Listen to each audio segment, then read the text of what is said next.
इनको भी समझते हुए काम करना चाहिए मुस्लिम समाज को कि यहाँ विवाद ना ही कोर्ट के पास जाए ना ही कहीं और जाए, ये विवाद आपस में बैठ के सुलझा लिया जाए। वो ये इसलिए मैं इनको सलाह दे रहा हूं क्योंकि आप जानते होंगे राम तो मर्यादित हैं, मर्यादा में रहते हैं, जैसा हमारे यहाँ बताया गया है।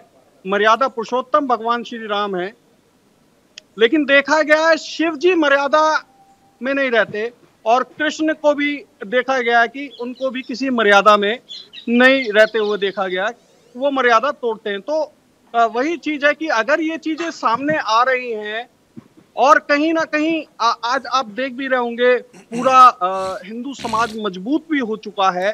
भारतीय जनता पार्टी उसको फोर्स भी बहुत बड़ी दे रही है। इसी वजह से कहीं देश में कोई बड़ा बवाल ना हो, मुझे ऐसा लगता है इस मसले को ये दोनों समाज बैठ के सुलझा लें और काशी और मथुरा को इन लोगों को हवाले कर देना चाहिए, क्योंकि ये जो मसले हैं ना, ये कोर्ट भी मेरी ख्याल से नहीं सुलझा सकती इन मसलों को, ये खाली विवाद बनवाएगी, और विवाद बनेगा तो फिर मेरे हिसाब से कौन गया है? होगा। अरे सर ये बताएं, विवाद को कोर्ट ले कौन गया है? विवाद को कोर्ट आप ले गए? विवाद तो कोर्ट आप ले गए, हम नहीं गए। मैंने जिस मसले पे 1968 में समझौता कर चुके हैं आप, उस मसले को दोबारा आपने खोला है। देखिए मैं तो दोनों, और आप जो बात कह रहे हो सही है कि इस टाइम बीजेपी मजबूत हो गई है, सरकार मजबूत हो गई है, इसलिए इस तरह के मामले उठाए जा रहे हैं। ये इस बात में हकीकत है, ये तो हम मानते हैं कि इस टाइम आपकी सरकार है, आप जो चाहो ले लो। नहीं, मेरी सरकार होती तो हम सरकार में होते, मेरा सरकार से दूर दूर तक कोई लेना देना नहीं है। मैं तो अभी आपने कहा इस टाइम बीजेपी सरकार मजबूत है, हम लोग मजबूत हैं। आप देखो ना, हिंदू। अरे संत साहब सिर्फ ये बताइए कि देश ये लोकतंत्र आस्था से चलेगा कि कानून से चलेगा? लोकतंत्र में आस्था सर्वोपरि है, कानून सर्वोपरि, ये बताइए। देखिए मेरे हिसाब से कानून की अपनी जगह है, लेकिन आस्था की अपनी जगह है। कानून तो हो सकता है 10, 20, 50 साल से चल रहा होगा, सर्वोपरि कौन है ये बताइए, सीधा सीधा जवाब दीजिए। नहीं, धर्म अपने आप में बहुत बड़ा सीधा जवाब दीजिए। सीधा सवाल यही है कि धर्म अपने आप में, हमारा धर्म अपने आप में, यानी लोकतंत्र में कानून सर्वोपरि आप नहीं मानते हैं? नहीं, कानून की अपनी जगह है, कानून की अपनी जगह है, कानून की अपनी। मैं सर्वोपरि पूछ रहा हूं, जगह नहीं पूछ रहा हूं सर।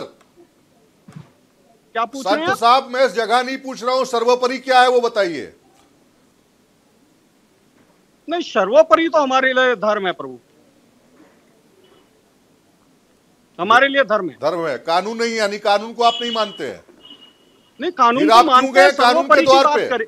आपने मानने वाली बात नहीं की, फिर आप क्यों गए कानून के द्वार पे जब आप कानून को मानते ही नहीं है? नहीं, मैंने मानने वाली बात नहीं कही। तो क्यों गए कानून के दरबार में? लर्नेड काउंसिल सलाउद्दीन मंदिर में जाके पूजा करिए, भगवान से मांगिए। सलाउद्दीन शिबू साहब, ये आपका क्रॉस एग्जामिनेशन, शिबू साहब आपका क्रॉस एग्जामिनेशन, मुझे ऐसा लगता है स्वामी विष्णु विनोदम महाराज जी चीज़ों को समझ नहीं पा रहे कि आप जिस अंदाज, जिस तरीके से, जिस सलीके से आप कानून के तहत बात कर रहे हैं। स्वामी जी का अपना मानना है, उनकी अपनी राय है। हमारे साथ बीजेपी की प्रवक्ता डॉक्टर टीना शर्मा है। डॉक्टर टीना विनोदम महाराज को आपने सुना, वो कह रहे हैं इस समय बीजेपी की सरकार है, बीजेपी की सरकार है, मजबूत सरकार है। ये सारी बातें बैठकर कर लेनी चाहिए, अदालत में ले जाने की क्या जरूरत है? तो ऐसे ही ले लो सारी चीजें। तो ये अदालत में तो आप ही गए, सरकार हिंदू पक्ष किया है, हम लोग कहाँ गए अदालत में? मुस्लिम पक्ष कहाँ गया है? डॉक्टर टीना, या तो इनकी जानकारी का अभाव है। क्या मैं बोल सकती हूँ? जी डॉक्टर टीना, आप अपनी बात रखें। मिस्टर अवस्थी, ऐसा है कि देखिए, जहां धर्म और कानून की बातें कर रहे हैं, मैं कहूंगी कि धर्म मानने वाले कानून को कॉइन की तरह देखते हैं और कानून मानने वाले धर्म को कॉइन के दूसरे हिस्से की तरह देखते हैं।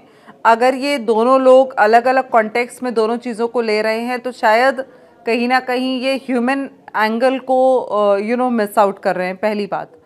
दूसरी बात मैं ये कहना चाहूँगी कि आप एक बार, मेरी दर्शकों से रिक्वेस्ट है कि आप एक बार ज्ञानवापी का विकिपीडिया खोल के देखिए, क्योंकि जब से ये डिबेट शुरू हुई है, डिबेट सर प्लीज मुझे बोलने दीजिए, आपको आपका पूरा समय आपको मिला है, आप बोले हैं, आप मुझे बोलने दीजिए। और जैसे ही आप ये देखेंगे, आप विकिपीडिया खोलेंगे, क्योंकि बहुत समय से डिबेट चल रही है मनीष, तो हम इस पे चर्चा करते हैं, चर्चा के साथ हमें कहीं ना कहीं उन एंगल्स को, उन फैक्ट्स को भी लेना पड़ेगा। पहले हमने 12वीं शताब्दी की बात की थी मनीष पिछली डिबेट में आपके साथ ही, कि 1194 में जो है वो किस तरह से ये विवाद खड़ा हुआ, कैसे 16वीं शताब्दी में आया और कैसे कैसे चीज़ें बढ़ी। लेकिन अगर प्री मॉस्क हिस्ट्री आप देखें, आप ये भी देख सकते हैं कि उसमें पिक्चर्स हैं, pictures don't lie, photos don't lie, memories don't lie.